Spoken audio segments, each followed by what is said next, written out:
महासभा की राष्ट्रीय कार्यकारिणी समिति की बैठक के उद्घाटन समारोह में उपस्थित।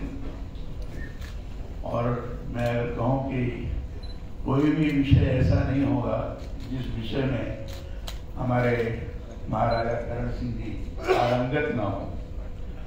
ऐसे चतुर्दिक प्रतिभा के धनी, हम सब लोगों को प्रेरणा प्रदान करने वाले आदरणीय महाराजा करण सिंह जी, माननीय केंद्रीय मंत्री श्री गजेंद्र सिंह शेखावत जी, पूर्व मुख्यमंत्री राजस्थान श्रीमती वसुंधरा राजे जी, महासभा के राष्ट्रीय अध्यक्ष मानवेंद्र सिंह जी, महासभा के अंतर्राष्ट्रीय चैप्टर की अध्यक्ष रूपाबा साहिबा जडेजा जी, श्री हर्षवर्धन सिंह जी, महासभा के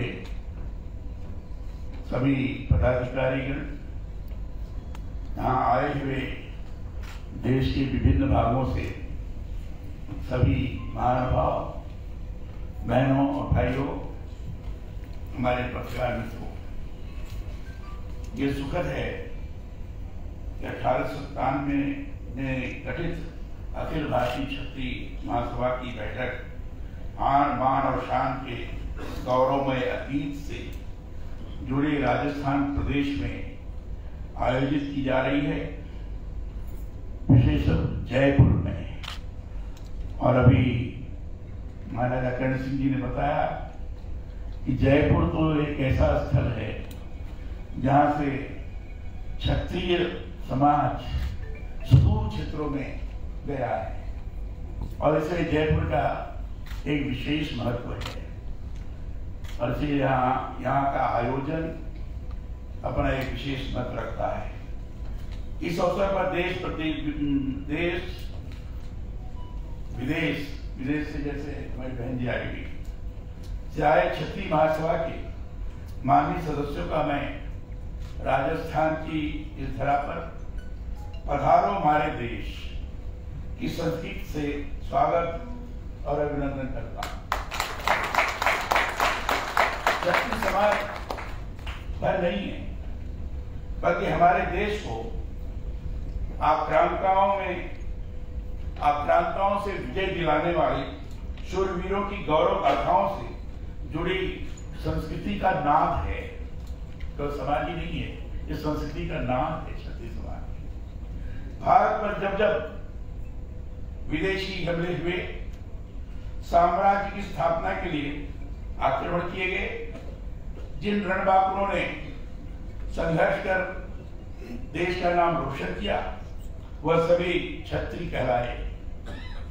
हमारे प्राचीन इतिहास और पौराणिक ग्रंथों में क्षत्रिय शब्द एक बार नहीं, बार बार प्रयुक्त हुआ है। वेदों और उपनिषदों में भी क्षत्रिय शब्द यत्र तत्र देखने को मिलता है, परंतु मैंने यह गौर किया है कि वहां पर क्षत्रिय के स्थान पर राजन्य शब्द का उपयोग अधिक किया गया है। शब्दकोश में भी राजन्य का अर्थ राजा अथवा क्षत्रिय ही दिया गया है, पर मैं ये मानता हूं कि राजा वही होता था जो प्रजा की रक्षा का भार अपने ऊपर लेता था, और इस अर्थ में जो रक्षा का दायित्व ले वह क्षत्रिय हुआ। आदरणीय वसुंधरा जी ने भी इस बात को विशेष रूप से कहा कि क्षत्रिय का काम केवल अपनी रक्षा करना नहीं है, जो सामान्य प्रजा की रक्षा का दायित्व अपने ऊपर लेता था, सही माने में वही क्षत्रिय कहा जा सकता था, और उसी को क्षत्रिय कहा जाता है। आज की ही भाषा में यद्यपि उसको विकसित तरीके से लोग प्रस्तुत करने का प्रयास करते हैं, लेकिन मेरी सोच में, मेरे विचार में आज भी वही परिभाषा मैं उसको देता हूं। राजस्थान को आरंभ से ही वीर वीरांगनाओं की धरा रही है। यहाँ प्रायः जो बहुत बड़ी रियासतें थी, उन पर राजपूतों का ही शासन रहा है। बहुत सारे ऐतिहासिक वर्णनों में जाएंगे तो पाएंगे राजपूतों की वीरता, साहस, त्याग, शरणागत की रक्षा, प्रजावत्सलता और युद्ध प्रियता की कहानियों के साथ ही इतिहास उनकी उदारता, सहनशीलता आदि गुणों से भी भरा पड़ा है। सम्राट पृथ्वीराज चौहान की वीरता पर लिखा गया महत्वपूर्ण महाकाव्य है पृथ्वीराज रासो। इसमें क्षत्रियों के लिए राजपूत शब्द आया है, परंतु महत्वपूर्ण बात यह है कि वहां यह शब्द जातिवाचक नहीं है, बल्कि योद्धा के अर्थ में प्रयुक्त किया गया है। राजपूत माने एक योद्धा है, इस रूप में उसका प्रयोग किया गया है। राजस्थान में अधिकांश राजा क्षत्रिय थे। राजा का पुत्र रजपुत्र या राजपुत कहलाता। शायद इसी कारण से बाद में राजपूत शब्द अस्तित्व में आया है। असल में राजपूत शब्द संस्कृत के राजपुत्र का अपभ्रंश या कहें लौकिक रूप है। कौटिल्य के अर्थशास्त्र, अश्वघोष, बाणभट्ट के हर्षचरित तथा कादम्बरी आदि ग्रंथों में राजा के राजकुमारों और राजवंशों के लिए राजपूत शब्द का प्रयोग ही पाया गया है। यही शब्द जाति सूचक होकर बाद में प्रचलन में राजपूत हो गया कहलाता है। राजस्थान का प्राचीन नाम भी राजपूताना ही रहा है।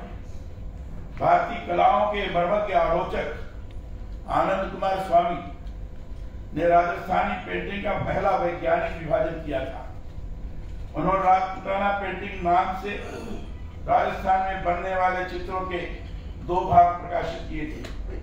उनका भी राजपूताना पेंटिंग से मंतव्य जात विशेष से न होकर राजस्थान और यहाँ राज दरबारों में कलाकृतियां बनाने वाले कलाकारों से रहा है। इससे पहले राजस्थानी पेंटिंग को मुगल पेंटिंग से ही जाना जाता था, परंतु आनंद कुमार स्वामी ने जब राजपूताना पेंटिंग नाम से 1916 में लघु चित्रों का सांगोपांग विवेचन किया तो हमारे यहाँ चित्रों के बारे में भी विश्व भर का ध्यान गया। इसलिए आज यहाँ इस क्षत्रिय सम्मेलन में मैं कहना चाहता हूं कि क्षत्रिय शब्द के गहरे अर्थों में जाने की आवश्यकता है। क्षत्रिय शब्द प्राचीन ग्रंथों, पुराणों और अन्य संदर्भों में सदा ही दूसरों की रक्षा करने के साथ कमजोर की सहायता करने के रूप में प्रयुक्त होता रहा है। यह संकट काल में जरूरतमंद की रक्षा का धर्म निभाने वाले मनुष्य का ही एक तरह से द्योतक है।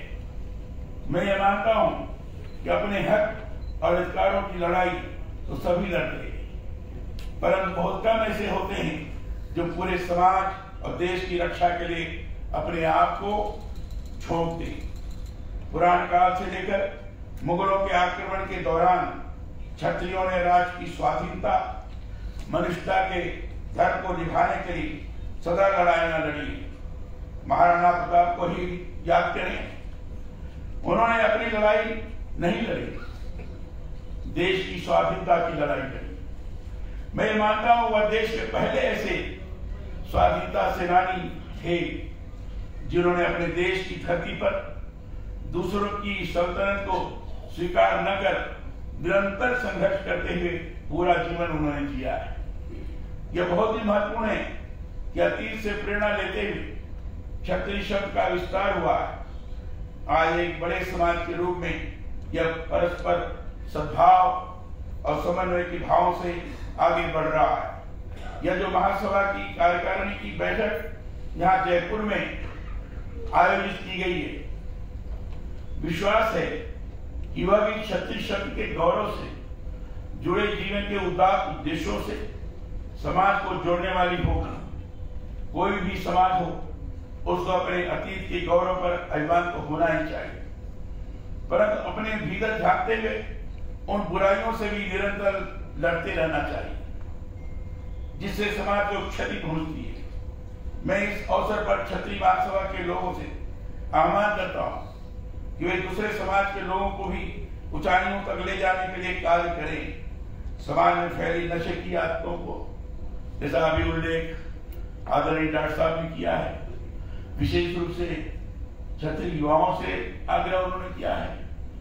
बड़े व्यापक पैमाने पर नशे की लत बढ़ती जा रही है। अनेक प्रकार के ड्रग्स के लोग अपने को त्रस्त कर रहे हैं। नशे से बचाने की आवश्यकता इस समय बहुत अधिक है। आदत को रोकने की आवश्यकता है। वह जब तक अपने मन के अंदर आत्मनिरीक्षण करते हुए ये नहीं अनुभव करेंगे कि इसके कारण हमारी शरीर विनष्ट होगी, जो भविष्य के काम है वो नहीं कर सकते। शरीर माध्यम खलु धर्म शासनम, जो ये वेद वाक्य है, उसको हम पूर्ण नहीं कर सकते। मन के अंदर जब तक ये भाव नहीं जागृत हो गए तब तक ये लत छूट नहीं सकती है, और मैं समझता हूं इसको छुड़ाना बहुत आवश्यक है। अंधविश्वास तथा दहेज प्रथा जैसी कुरीतियों को जड़ से उखाड़ने का संकल्प लें। अभी शादी ब्याह में ज्यादा खर्च न होने पाए, ज्यादा खर्चों से बचें, इसके बारे में आदरणीय डॉक्टर साहब ने हम सबों के बीच में बात रखी है। मेरा कहना है कि दहेज बहुत अधिक लिया जाता है, इससे भी बचने की बहुत आवश्यकता है। एक दूसरे के सुख दुख में साथ देने के साथ ही मानव मात्र के कल्याण को सर्वोपरि रखते हुए कार्य करें। भारतीय संस्कृति मनुर्भव की रही है, अपने लिए नहीं सबके लिए कार्य करें, वही मनुष्य है। समष्टि की बजाय हमारे यहाँ सदा ही व्यष्टि पर जोर रहा है। हमारे यहाँ जात की जो व्यवस्था खड़ी हुई है उसके मूल में व्यक्ति के कर्म ही प्रधान रहे हैं। इसलिए मैं आज इस अवसर पर आप सभी का आह्वान करता हूं कि वसुधैव कुटुंबकम की भारतीय दृष्टि को अपनाते हुए आप सभी आगे बढ़ें। आप इस महासभा में समाजोत्थान के लिए कार्य करने के लिए निर्णय लिए जाएंगे और परस्पर समन्वय से सबके विकास को केंद्र में रखकर भविष्य की कार्य योजना तैयार होगी, ऐसा मेरा विश्वास है। आदरणीय श्री मानवेंद्र सिंह जी ने अपने प्रारंभिक उद्बोधन के दौरान कई बातों को रखा है, कई बातों के लिए सरकार से उन्होंने मांग की है। मैं समझता हूं आपको मांग करने की आवश्यकता नहीं है। आप स्वयं इतने सक्षम हैं कि उस सामर्थ्य के आधार पर ही जो चीज आप करना चाहते हैं उसको प्राप्त कर सकते हैं। संघर्ष के माध्यम से संघर्ष के माध्यम से उस पर विजय प्राप्त कर सकते हैं। अब यह आरक्षण की बात है, उसकी चर्चा आदरणीय डॉक्टर साहब ने की, मैं भी उसकी चर्चा करना चाहूंगा।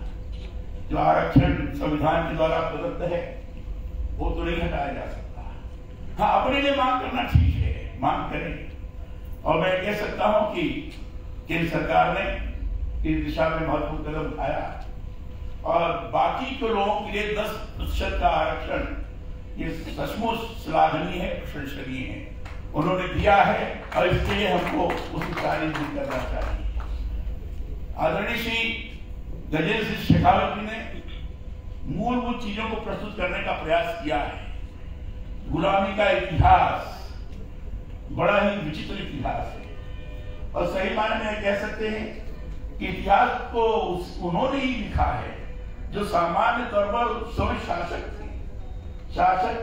शासन में बने हुए लोगों ने इतिहास को इस ढंग से प्रस्तुत किया और उसमें उस इतिहास में बहुत सारी विकृतियां हैं जो अपने आप की अच्छी चीजें वो नहीं आ पाएंगी। जिन्होंने राष्ट्र और देश के लिए अपना सर्वस्व कुर्बान किया, बलि चढ़ाई, उनका उल्लेख नहीं है।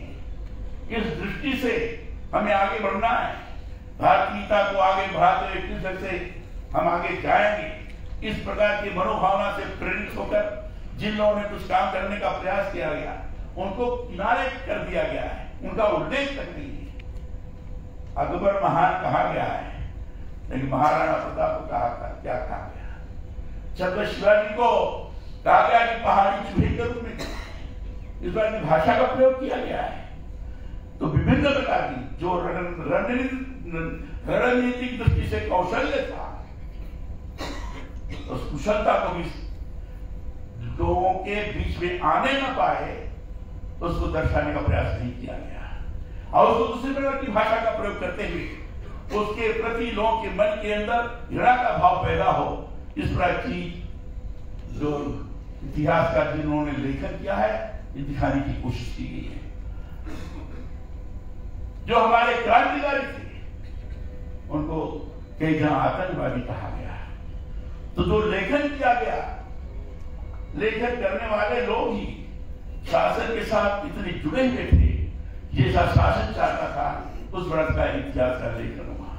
इसलिए इतिहास का लेखन तो स्वयं अपने आप करना पड़ेगा, उन्हीं को करना पड़ेगा जिन्होंने स्वयं उसमें सहभागी होते हुए सर्वस्व अर्पित करने में आगे बढ़े थे। ऐसे लोगों के माध्यम से ही इतिहास का लेखन होगा, तो सही इतिहास हमारे सामने प्रस्तुत हो सकेगा। इसलिए ये बात सही है कि इस समय कई संस्थानों के माध्यम से इतिहास के पुनर्लेखन के बारे में चर्चा चल रही है और इतिहास का पुनर्लेखन हो रहा है। और मैं समझता हूँ कि उस पुनर्लेखन के पश्चात सही माने में हम आकलन कर सकेंगे विभिन्न समयों में कैसी क्या वास्तविक स्थिति रही है। मित्रों, मुझे आपके बीच में आकर बड़ा आनंद का अनुभव हुआ और सबसे अधिक मुझे प्रसन्नता इस बात की हुई जब मुझे बताया गया कि इस सभा में महाराजा साहब भी आने वाले हैं। महाराजा साहब का मेरे प्रति प्रारंभ से बड़ा स्नेह रहा है। बनारस हिंदू विश्वविद्यालय के संरक्षक होने के नाते आप वहां भी जाते थे, मैं भी उस मीटिंग में जाता था। वहां भी आपका मुझे इतना अधिक स्नेह प्राप्त होता था जिसे मैं स्वयं बहुत ही भाव विभोर होता था, और अभी भी आपका स्नेह बहुत अधिक है। ऐसे जब मैंने सुना कि महाराजा साहब आ रहे हैं तो मैंने स्वाभाविक रूप से मानवेंद्र सिंह जी से इस सभा में आने की अपनी सहमति प्रदान की है। मैं आप सबों का दर्शन करके और आदरणीय मानवेंद्र सिंह ने जिस तरीके से कार्य को बढ़ाया है, संगठन में उसकी एक जीवंतता प्रदान की है, उसके लिए मैं मानवेंद्र सिंह जी के प्रति बहुत ही आभार व्यक्त करता हूँ। और इसी गतिशीलता के आधार पर आगे बढ़ते रहेंगे, आप लोग भी उसी दिशा में गतिशील होंगे, ऐसा मैं अनुभव करता हूँ। इतनी बात कहकर आपने मुझे अपने विचार व्यक्त करने के लिए यहाँ अवसर प्रदान किया, इसके प्रति आभार व्यक्त करते हुए अपने वाणी को विराम देता हूँ। बहुत बहुत धन्यवाद।